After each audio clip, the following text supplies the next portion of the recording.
ঢাকা বিশ্ববিদ্যালয় কেন্দ্রীয় ছাত্র সংসদ ডাকসু এবং ক্রীড়াঙ্গনকে নিয়ে জামায়াত নেতাদের কুরুচিপূর্ণ মন্তব্যের তীব্র প্রতিবাদ জানিয়েছেন জাতীয় ফুটবল দলের সাবেক অধিনায়ক ও ঢাকা ১৬ আসনের ধানের শীষের প্রার্থী আমিনুল হক।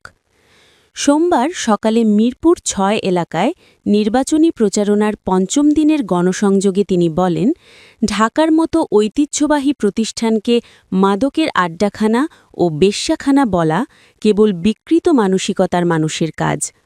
ক্ষমতার মোহে তারা দেশের শিক্ষাঙ্গন ও ছাত্র সমাজকে অপমান করছে।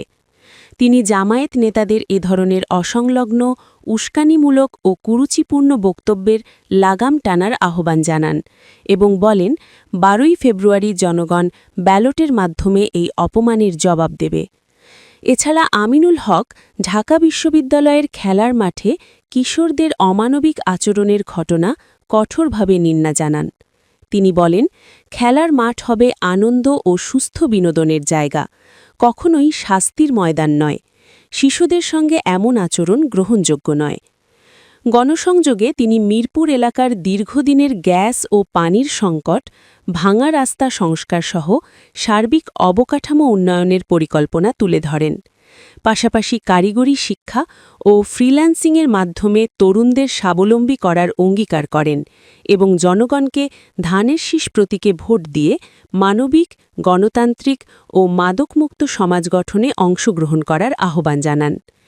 এ সময় মিরপুর ৬ এলাকার বিভিন্ন ব্লকে সাধারণ মানুষের স্বতঃস্ফূর্ত উপস্থিতি এবং ব্যাপক উৎসাহ লক্ষ্য করা যায়।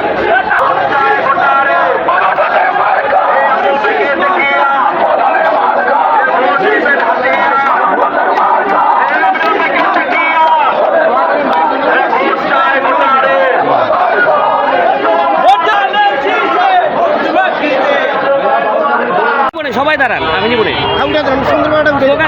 স্লোগান দেন। মার্কস